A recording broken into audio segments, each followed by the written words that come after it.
Buenos días, tardes o la hora que estén viendo este video. Sean todos bienvenidos al canal del Señor Pájaro. En esta ocasión vengo a presentarles el iceberg de la Lost Media, más específicamente, el iceberg de la Lost Media mexicana. Comencemos.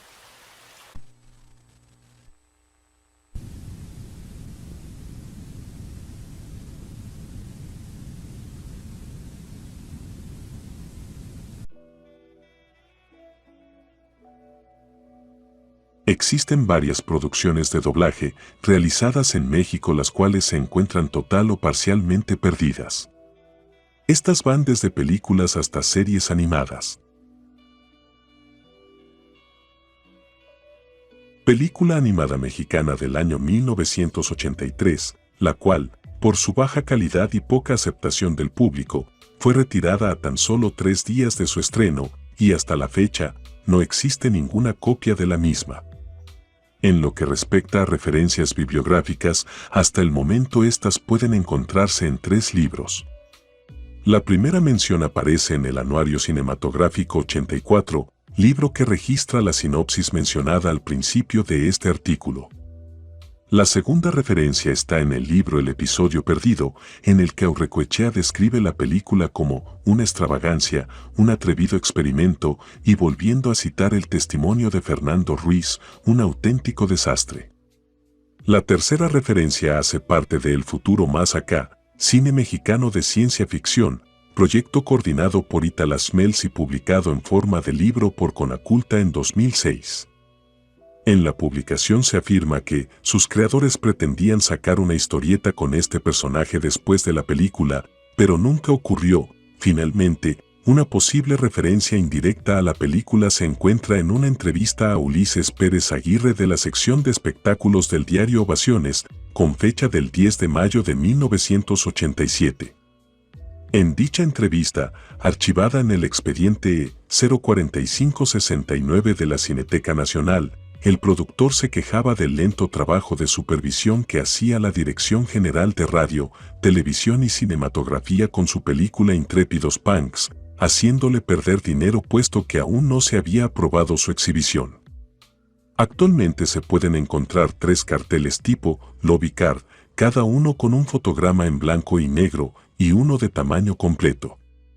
Este último, vendido en junio de 2021, se puso en venta en eBay por un coleccionista quien afirma haberlo conseguido de un archivo regional fílmico que colaboró con 20 cines nacionales entre 1930 y 1980. El cartel muestra el número telefónico de la productora, la cual desapareció hace algún tiempo, según lo referido por la hija de Pérez Aguirre.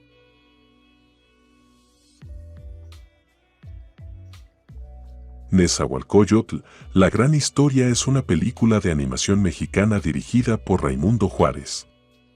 Narraba la historia del príncipe Nezahualcóyotl desde sus inicios hasta la llegada al trono del Imperio Mexica. Debido a deudos entre su director y Fidecine, Fondo de Inversión y Estímulos al Cine en México, la película tuvo que ser embargada por el Instituto Mexicano de Cinematografía, impidiendo la finalización de su producción y su estreno. Al parecer, la película terminó siendo archivada por Fidecine al ganar el juicio, impidiendo su proyección en cines. El director afirmó que estaba prácticamente terminada, pero que no tenían prisas de estrenarla. La película se ha proyectado en festivales culturales y escuelas, y de acuerdo a su página oficial de Facebook, esta se puede proyectar en diversos sitios llegando a un acuerdo con su director. Algunos fotogramas, diseños y modelos de arcilla fueron mostrados durante su producción Emoticono Cara Triste 6, así como un tráiler que se enseñó durante el programa Pantalla de Cristal del Canal 22. En su página de Facebook, se pueden encontrar más documentos y archivos referentes a la producción. Aún así, Fidecine permanece con la idea de archivarla. A finales del mes de noviembre de 2020, Revista Pantalla entrevistó al director Raimundo Juárez donde comentó que la película estaba pasando por una renovación del proyecto, mejoras en la animación y que espera a que se termine en 2021. Igualmente, de acuerdo a algunos comentarios, es posible que la película sea transmitida por televisión en algún momento.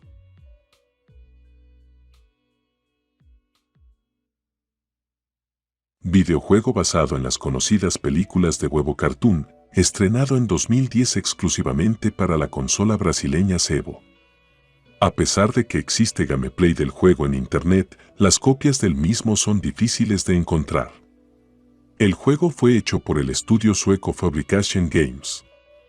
Es el primer videojuego basado en la película exitosa de la compañía de animación mexicana Huevo Cartoon, una película de huevos. El juego se estrenó el 19 de abril de 2010 en México. La versión portuguesa se estrenó el 24 de agosto de 2010 en Brasil bajo el título Jogo de Ovos. El juego presenta todos los personajes principales de una película de huevos, incluyendo Toto, Willy, Confi, Serp, Cuache y Tlacua, utilizando las mismas voces de la película. La historia es también basada en la película, pero sigue una trama alternativa. Un juego de huevos es el primer videojuego basado en una licencia mexicana. El objetivo del juego es explorar y batallar a través de una serie de retos que cada vez se ponen más difíciles. El juego proporciona 25 niveles, 5 batallas con jefes y 10 niveles desbloqueables de competición. Permite 1 o 2 jugadores en modos cooperativos o competitivos. Un paquete que consta del sistema Sebo, el juego, un teclado y un DVD de Huevo Cartoon fue lanzado en México con un precio de promoción de 1,999 pesos, acompañado por una campaña de publicidad en algunas tiendas por departamento.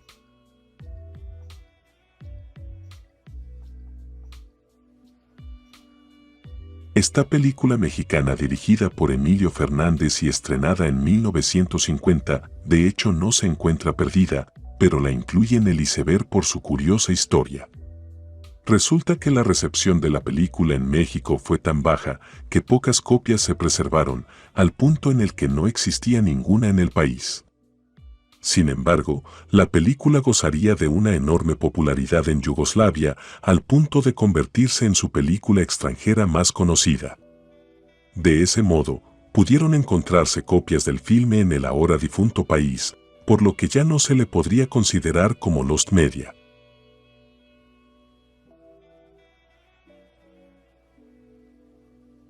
En 1973, durante un segmento del show del amigo Valdés, se realizó el siguiente chiste.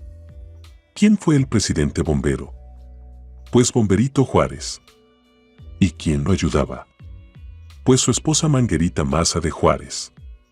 Este chiste fue considerado de muy mal gusto en su momento, pues las bromas a los héroes patrios se consideraban muy ofensivas, por lo que la grabación del momento en el que el loco Valdés contó el chiste no se encuentra disponible de ninguna forma.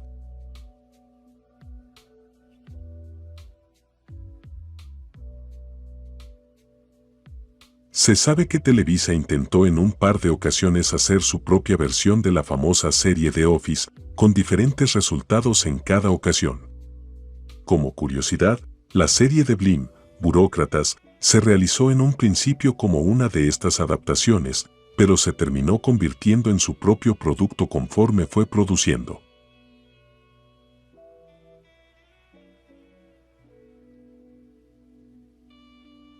En 2010, se anunció una nueva versión de la aclamada telenovela de los años 80, la cual se estrenaría para el 2011.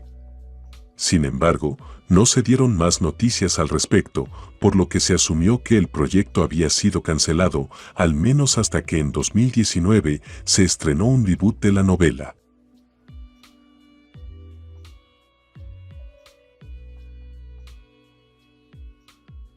Serie de TV Azteca del año 1999, que no era más que un plagio de muy baja calidad de los Teletubbies.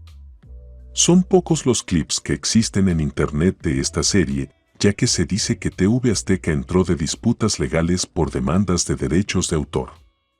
Una de las características principales de los Teletubbies era su singular belleza, a pesar de ello, a varias personas les resultaban un poco aterradores, pero la versión mexicana lo llevó un poco más allá, con botargas menos agraciadas. Ganó un poco de popularidad, ya que en YouTube se subió un episodio de esta serie pero modificado para agregarle audio distorsionado y tonos sombríos, haciéndolo pasar como un supuesto episodio perdido de los Teletubbies.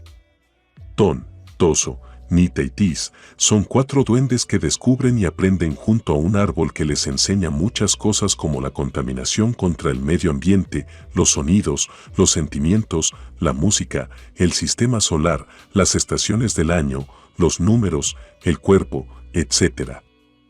Aparte de aprender y descubrir, cantan, bailan y les preguntan a los niños y niñas sobre lo que va relacionando el tema. También hay 2 champiñones llamados champiñón. Estos 2 champiñones aparecen en la introducción, en pequeñas escenas de todos los episodios y en los créditos de la serie. Ñón cuenta sus chistes, pero a Champín no le parecen divertidos. En los episodios, aparte de que los Teletubbies aprenden muchas cosas, ocurren problemas. Pero con la ayuda del árbol ellos van descubriendo, aprendiendo y también les dan consejos muy importantes a los niños y niñas.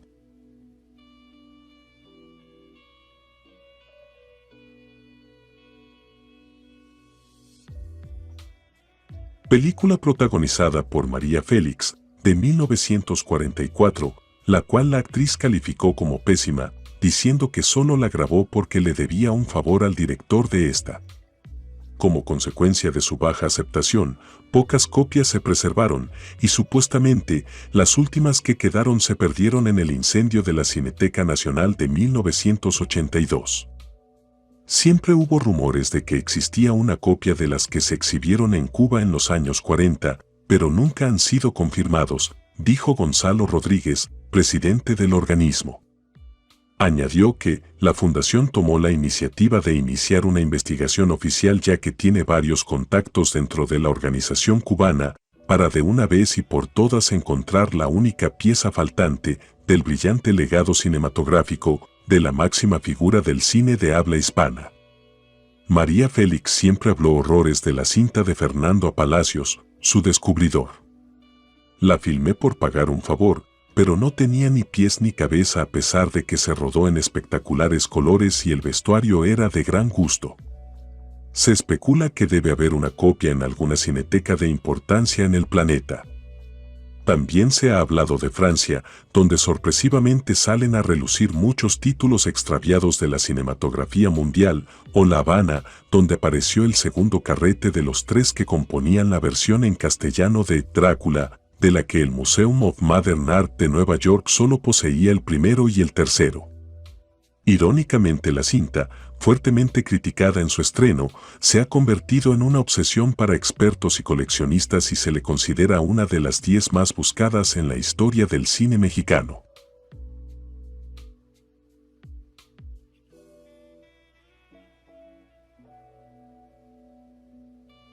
En 1998, se estrenó la serie de South Park en Latinoamérica, la cual contaba con su ya conocido doblaje con groserías realizado en Miami.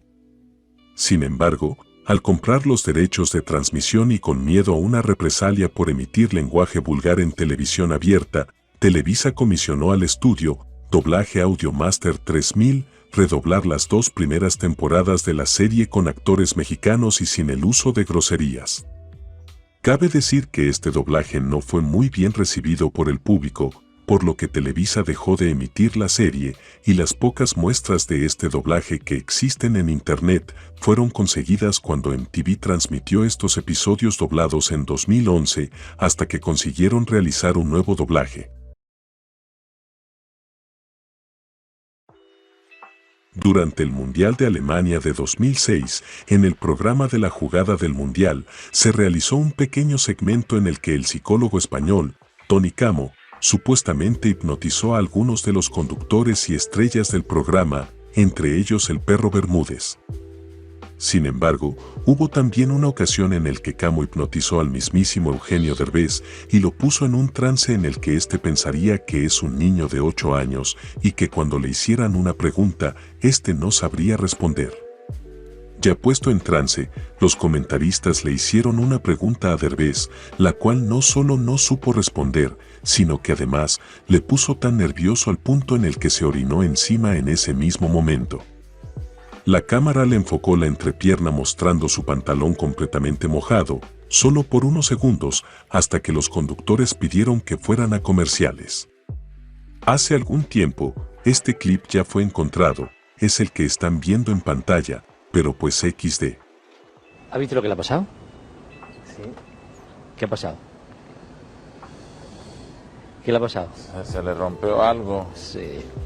¿no? Ahora cuando yo cuente tres, tú vas a despertar y cuando despiertes...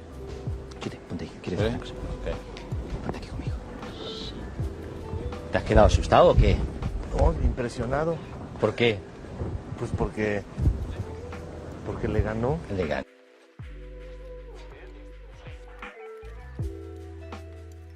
El encuentro entre Volador Jr. y MR Niebla sucedió el 20 de agosto de 2012 en un evento en vivo realizado por el Consejo Mundial de Lucha Libre, CMLL, en la Arena Puebla, siendo una de las rivalidades más candentes de la promotora y la cual muchos creían que iba a estelarizar el 79º aniversario.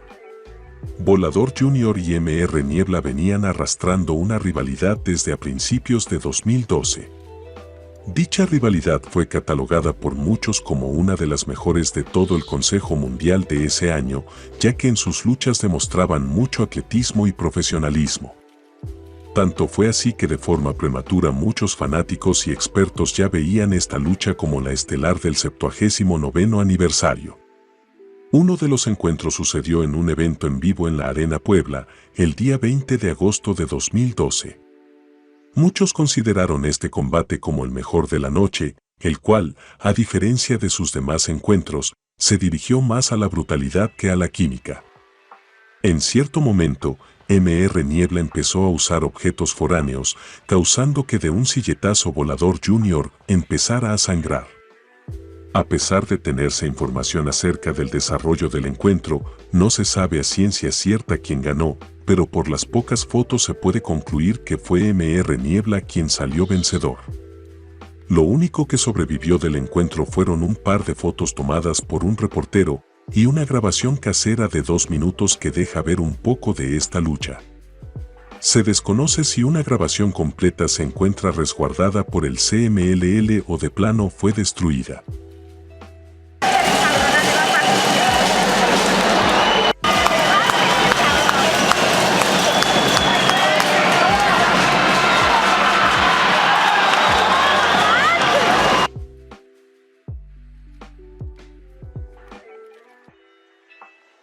Agua y Aceite fue una telenovela mexicana producida por Suba Producciones y protagonizada por sus fundadores Humberto Zurita y Christian Bach en el año 2002.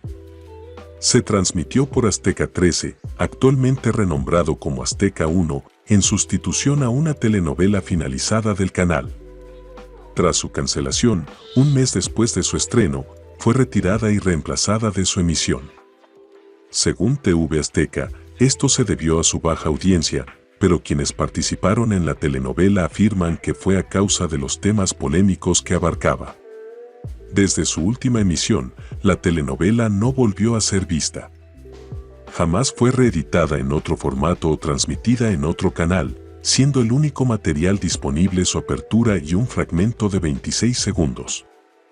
El 26 de julio de 2020 se halló una recopilación de vídeos de varias escenas de la telenovela junto a sus resúmenes. Lamentablemente, muchos de estos no están disponibles por el reclamo de los derechos de autor de Canten TV. Lo único rescatado del programa fue la escena del accidente del esposo de Julieta, que se encuentra en un blog. Hasta la fecha, no ha resurgido mucho material de la telenovela. El dueño del blog mencionó en un comentario que tiene extractos de la telenovela, probablemente los compartidos en YouTube, pero no ha vuelto a estar activo. También se le ha preguntado a Humberto Zurita si contaba con material de Agua y Aceite, pero tristemente menciona que no posee copias de los capítulos o incluso algún guión, además de desconocer el paradero de los archivos.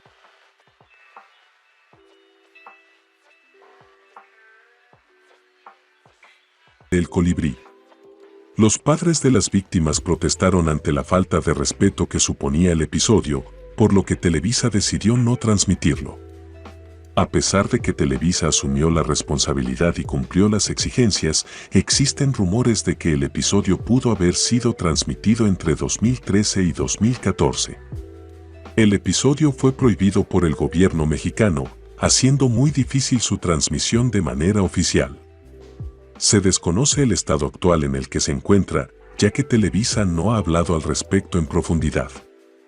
En marzo de 2020, el episodio fue brevemente mencionado durante una entrevista a Miguel Ángel Herreros, productor de la telenovela. El adelanto mostrado durante el episodio La Edad de Merecer se puede ver en YouTube, siendo lo único revelado de forma oficial.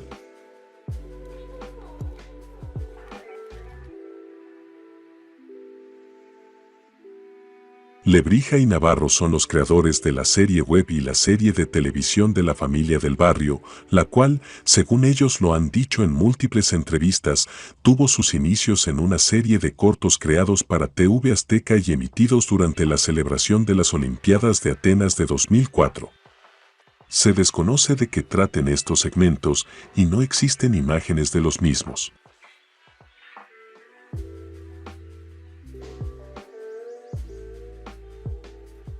Película de cine mudo de 1917, la cual fue las primeras producidas por Azteca Films. Existen solamente fragmentos de la misma y no parece que existan copias completas actualmente.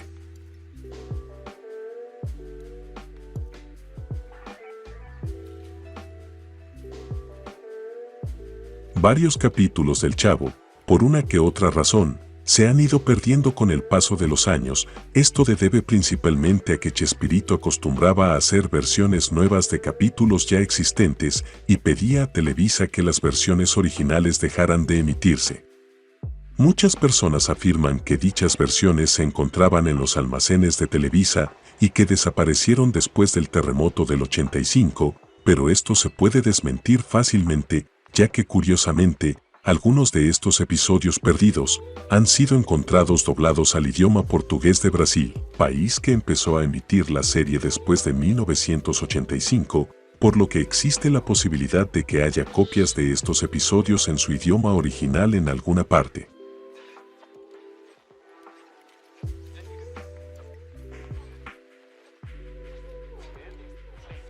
La lucha de cibernético y vampiro canadiense es un segmento de lucha libre de la empresa mexicana AAA, transmitido el 19 de noviembre de 2005. Dicho segmento fue grabado en la ciudad de Apizaco, estado de Tlaxcala. La lucha es muy conocida debido al misterio que la rodeaba, ya que lo único que existía sobre ella eran relatos de personas que afirmaban haberla visto. Aunque no existe información oficial acerca de la misma, ya que por alguna razón la AAA intenta evadir el encuentro, sí se pueden encontrar blogs de fans hablando de ella y que datan de la misma época, pero sería todo. De igual forma, la lucha no aparece en las listas de combates de AAA del año 2005, lo que hizo elevar su misterio aún más y a llevar a pensar a algunos que ni siquiera existía. Siempre se ha visto a esta historia como una leyenda urbana debido a la poca información oficial, ya que AAA nunca hizo alguna mención o comunicado hablando del encuentro. La única referencia oficial sobre esta lucha se encuentra en el que parece ser el retorno de Vampiro Canadiense después perder el combate, en el que Cibernético hace una promo donde menciona que mató y enterró a Vampiro Canadiense. Además de que los comentaristas hacen mención a una pelea en un panteón y que Vampiro se encontraba vivo gracias a una señora que practica magia oscura. Usted recuerde la historia. Fue invitado a los terrenos del Vampiro. Ahí, técnicamente, teóricamente, Cibernético había enterrado vivo o asesinado. Vaya usted a saber lo que pasó en el panteón. Pero está de regreso el Vampiro.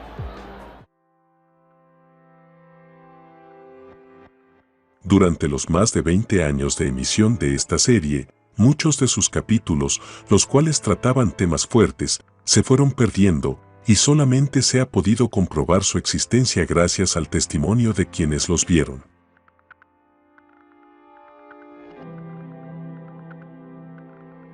En el 2000 se estrenó en formato casero una película que trataba sobre el caso del asesinato de Paco Stanley, la cual partía en base a teorías conspirativas mostrando que Stanley tenía lazos con el narcotráfico.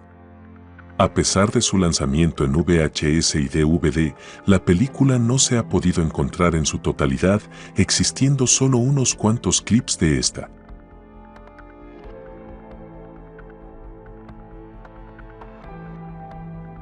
El alimento del miedo es una película de terror mexicana dirigida por Juan López Moctezuma y estrenada en 1994, un año antes de su fallecimiento. Se basa en la leyenda urbana de la tamalera asesina. La película cayó en la oscuridad durante varios años, se desconocía si había sido terminada o proyectada alguna vez. No se tiene conocimiento de algún póster promocional ni fotografías y la mayoría del elenco ha fallecido.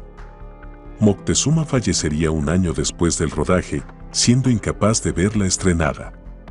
Al ser la última película del director, la información de la misma es escasa. Esta se encuentra listada en la base de datos de la Cineteca Nacional de la Secretaría de Cultura en México, por lo que existe la posibilidad de que se encuentre archivada ahí. En el año 2006, Macabro, Festival Internacional de Cine de Horror, proyectó la película en sus salas. Desde entonces no se ha vuelto a proyectar.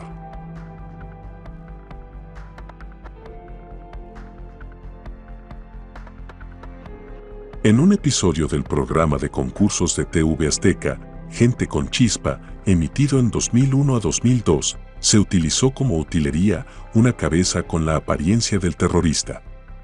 Esto al parecer fue mal visto por algunos en aquel entonces, debido a que el atentado de las Torres había ocurrido tan solo meses antes. No han surgido clips de dicho momento del programa.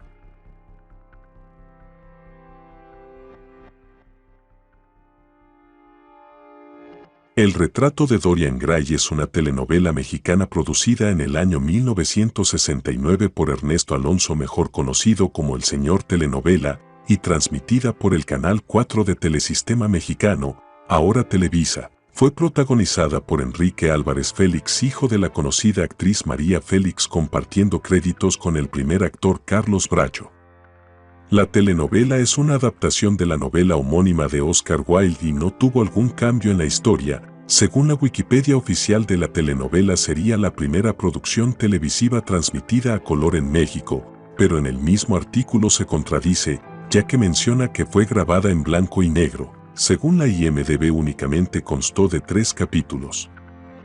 Después de su emisión original, hasta la fecha la telenovela no ha sido retransmitida de nuevo y existen varias teorías al respecto sobre su paradero. La más viable dice que la telenovela se perdió en el terremoto de 1985 en México, mientras que otros creen que fue víctima de la censura debido a que su protagonista, Enrique Álvarez Félix, se declaró abiertamente homosexual años después de producirse la telenovela, aunque es poco probable, ya que otras telenovelas protagonizadas por él no sufrieron ningún tipo de censura. Otra leyenda urbana referente a la telenovela fue de que tocaba temas como la propia homosexualidad del protagonista Dorian Gray y por ende esta fue sacada del aire muy pronto, aunque esto no se ha podido confirmar. La telenovela nunca fue sacada en ningún formato casero y no se conoce hasta ahora a alguien que la haya grabado en su momento, debido a que las grabadoras caseras aún no estaban difundidas en el país.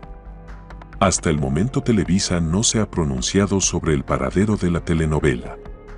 De lo poco que se tiene es un fotograma perteneciente a la introducción de la misma, aunque no se sabe si sea real, y una fotografía del actor Carlos Bracho caracterizado en su papel de Lord Henry.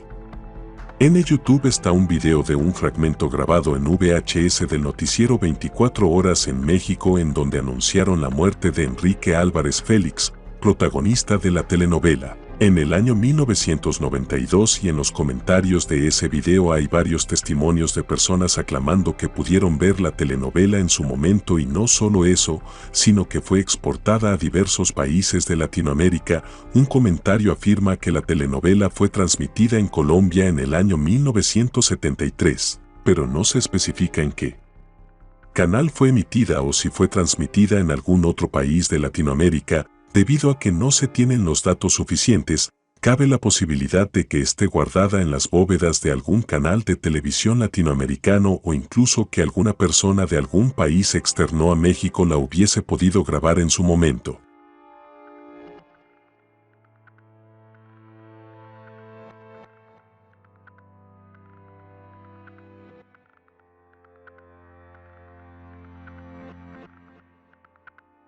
Entrada basada en un supuesto hecho ocurrido antes del 2012, que año cuando a Del Solar se le fue detectado cáncer. Según testimonios, el conductor se encontraba hablando normalmente con sus compañeros cuando de repente empieza a toser y se puede ver cómo escupe una pequeña cantidad de sangre. No hay vídeos o imágenes que comprueben el hecho, y ni siquiera se sabe con seguridad en qué año ocurrió, solo que fue antes de 2012, cuando se le detectó el cáncer.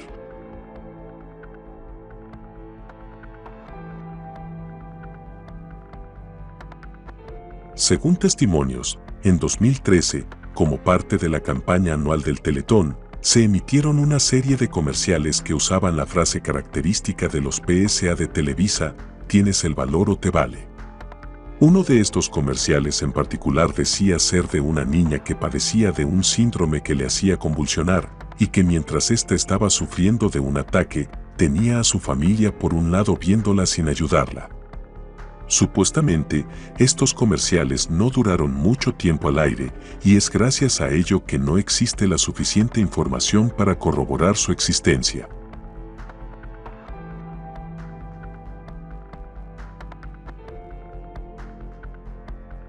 Esto es basado en un post de Reddit que dice lo siguiente. Creo que sucedió hace 10 o 12 años.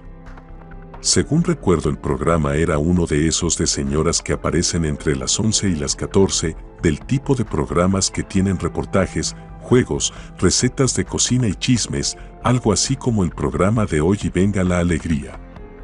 De hecho, probablemente sucedió en Venga la Alegría o en Consello de Mujer, aunque no lo recuerdo bien.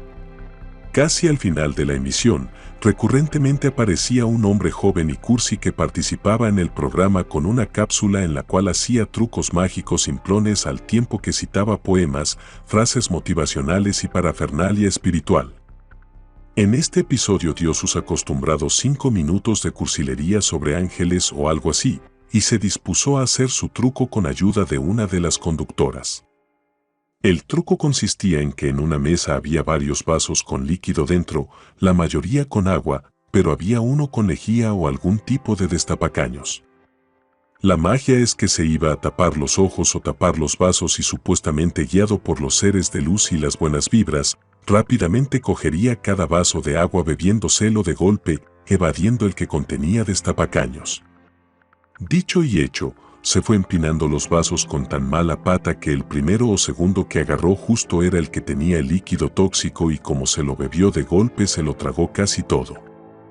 Cuando se dio cuenta el tipo estaba blanco del susto y por más que se lo quiso tomar con calma se le veía espantado. La conductora también se asustó y aunque intentado disimular mandaron llamar asistencia y acortar la toma. Según me medio acuerdo, el programa ya iba a terminar por ese día, de modo que nunca supe qué pasó con el pobre tipo y si lo corrieron por su fal. Hasta la fecha no he podido encontrar la grabación en internet, ni testimonios, ni tampoco confirmar con total seguridad la identidad del mago o el nombre del programa. Si alguien lo vio estaría padre que me pasaran el dato. Grax.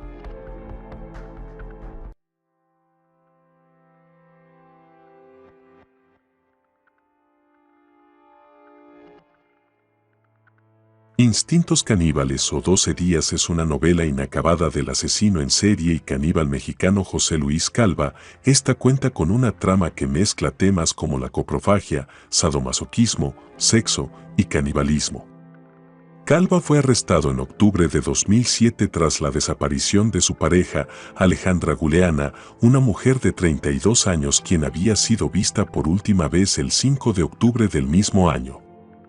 Cuando las autoridades irrumpieron en su hogar se encontraron con el torso descuartizado de la mujer, junto a restos de carne humana en su cocina.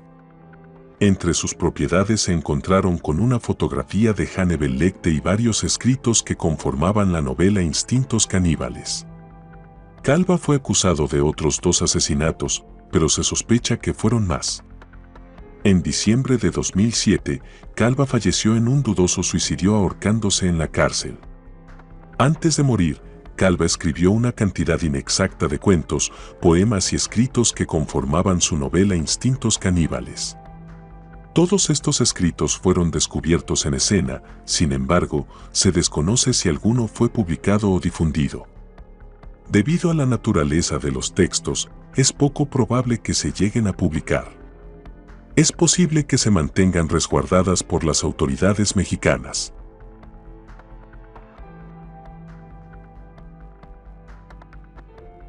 Después de su fallecimiento en 1999, se rumoreaba que la autopsia de Stanley había sido filmada de principio a fin, con la finalidad de mostrar los hallazgos posteriores a las autoridades.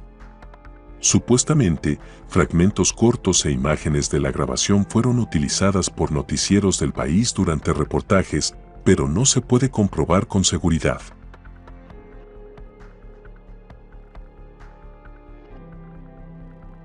A pesar de que la única muestra de la voz de Frida Kahlo es una breve grabación proporcionada por la Fonoteca Nacional, se dice que en su tiempo de vida, Kahlo grabó al menos un par de entrevistas y que el metraje de las mismas se fue deteriorando con el paso de los años.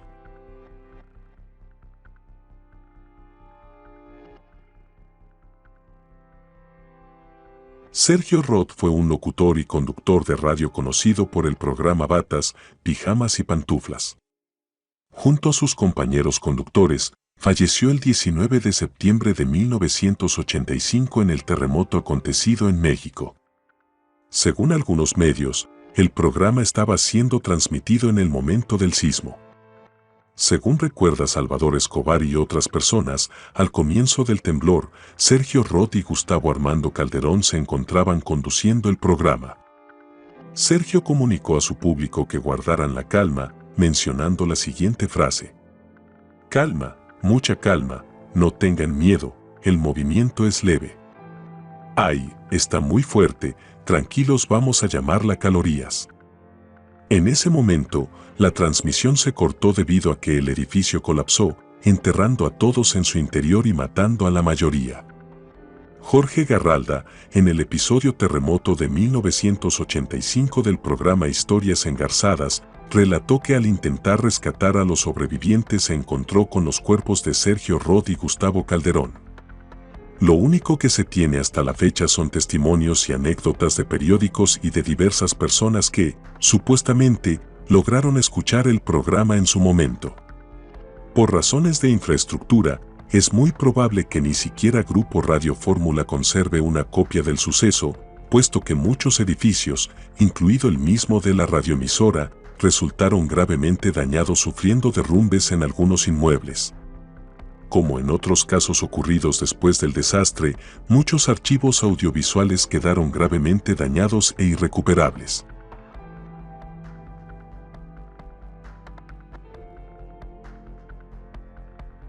La masacre de Tlatelolco fue un hecho sin precedentes, una matanza de personas que pertenecían a un movimiento social que criticaba el autoritarismo y la represión del gobierno, además de exigir libertad y autonomía.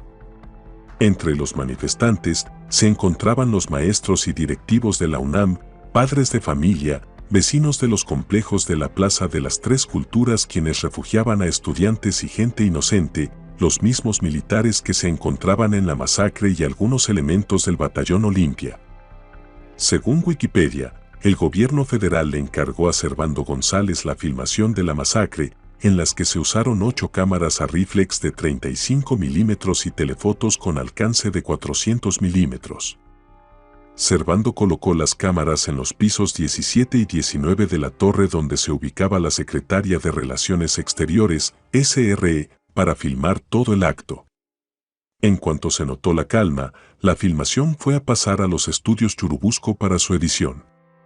Se dice que las películas fueron recogidas por militares que posiblemente se le entregaron a los expresidentes Gustavo Díaz Ordaz o Luis Echeverría. Se decía que Servando González guardó silencio del oscuro hecho, pero gente muy cercana a él declaraban que se adjudicaba la grabación al punto de vanagloriarse por semejante hazaña. Durante los tiempos de Gustavo Díaz Ordaz, González fue el responsable de la filmación de los Juegos Olímpicos de México de 1968 y como reconocimiento de su trabajo, fue premiado con el puesto de director general del Departamento de Cine de la Presidencia para el sexenio de Luis Echeverría. Hay varios rumores acerca de las grabaciones. Se dice que para evitar su investigación por parte de la sociedad, las cintas fueron almacenadas en la Cineteca Nacional bajo nombres falsos, según palabras de Servando González, quien, como se dijo, se adjudicaba la filmación como un trofeo ganado por ser leal a las palabras del gobierno. En el año 1982, la Cineteca sufrió un incendio a causa de un cortocircuito que terminó con la pérdida de muchas películas en las que se cree se encontraban las filmaciones de la masacre. Este evento trágico también ha sido el centro de atención para diversas teorías conspirativas. De ser verdad, se desconoce si las cintas sobrevivieron al incendio de la Filmoteca o si éstas fueron hurtadas en su momento.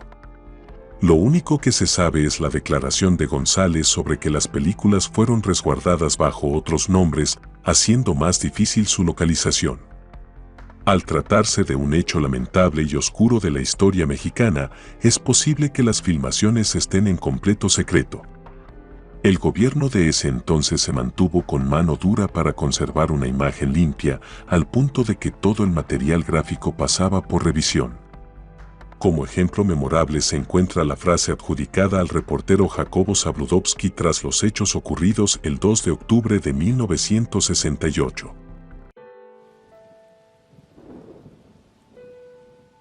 Esto ha sido todo por hoy. Si el video te gustó no olvides darle like y suscríbete, eso me ayudaría bastante para el canal. Sin nada más que agregar. Hasta la próxima.